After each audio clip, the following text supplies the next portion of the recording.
When the ears of Liverpool's players stop ringing after the dizzying noise of the most intimidating atmosphere many will experience, they might just hear a voice in their head telling them they got away with one.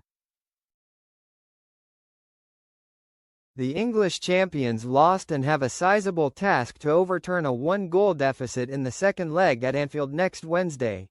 But their road to the quarter-final could have been much tougher had Galatasaray put away a string of chances. Slot's men lost in the unsettling, ear-splitting cauldron of Rams Park for a second time this season as ex-Premier League midfielder Mario Lemina gave the Turkish side a precious lead, but a sloppy Liverpool were lucky to not be punished further.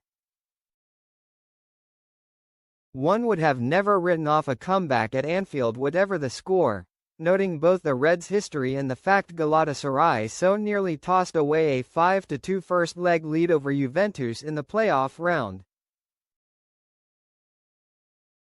But 2-0 or 3-0 down would have been maybe a step too far for this disjointed and bipolar team in transition to overturn. Instead, after a dubious offside call, wasteful finishing and inspired goalkeeping from stand-in Georgi Mamardashvili, they are still alive and kicking. It is much like their domestic season. Given the average level of performances, Liverpool should be down and out in the race for Champions League football, but you'd still more than back them to achieve that goal. Likewise, they will be fancied to overturn this deficit, but a better team would not have left them with a chance to do so.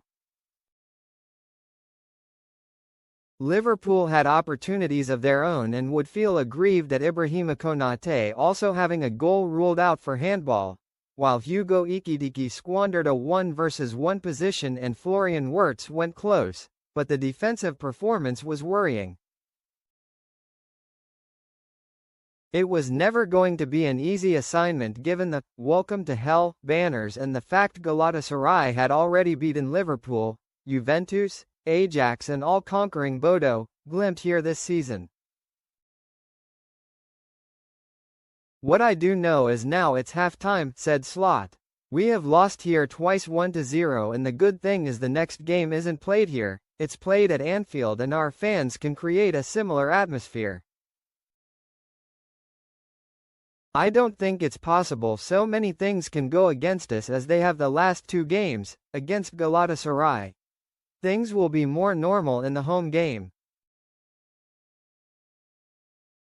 Liverpool have never beaten a Turkish team in Istanbul despite winning 2 trophies in this bustling metropolis with the 2005 Champions League at the Ataturk Stadium and 2019 UEFA Super Cup at Besiktas' Stadium in 2019.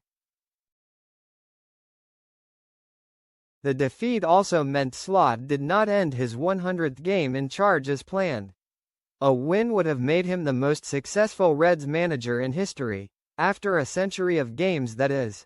But instead he drew level on 62 wins with Sir Kenny Dalglish, 12 clear of Jurgen Klopp.